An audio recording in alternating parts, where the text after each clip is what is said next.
ভয়াবহ চিত্র। সেখানে আমরা ছোট বড় 22টি কামরা আমরা পেয়েছি, যে 22টি কামরার মধ্যে অত্যন্ত মানবতারভাবে এইখানে যারা ভিকটিম হতো, যাদেরকে ধরে নিয়ে আসা হতো, সেখানে তাদেরকে রাখা হতো দিনের পর দিন, মাসের পর মাস, বছরের পর বছর।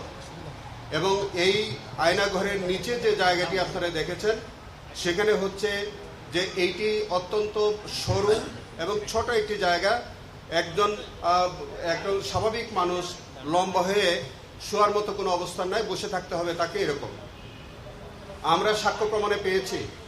এই আয়নাঘরের এই যে ছোট ছোট সরু রুমগুলোর মধ্যে দিনের পর দিন, মাসের পর মাস, এমনকি বছরের পর বছর তাদেরকে হাত বেঁধে, চোখ বেঁধে রাখা হতো এবং সেইভাবেই তাদের উপরে বিভিন্ন রকমের অত্যাচার, নির্যাতন করা হতো।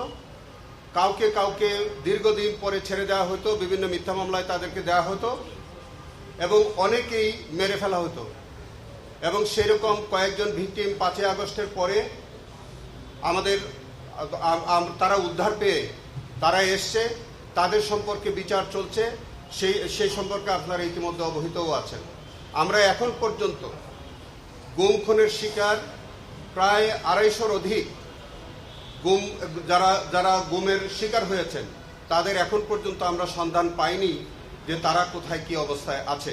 তার মধ্যে ইলিয়াস আলী, সুমন সহ এরকম অনেকেই আছেন।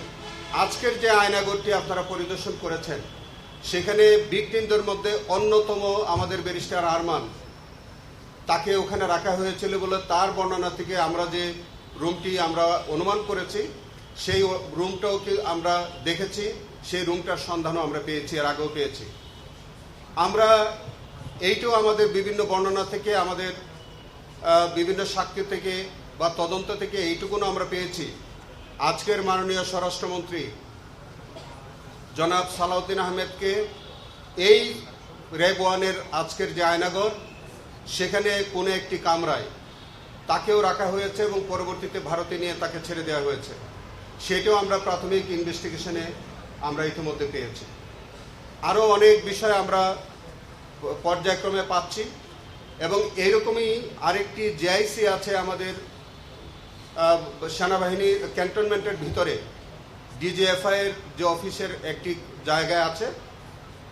আমাদের মাননীয় বিচারপতি মহোদয়গণ সেখানেও আদেশ করেছেন আমাদের আবেদনের প্রেক্ষিতে আগামী শনিবার একইভাবে সেই জিআইসিটি পরিদর্শন করবেন।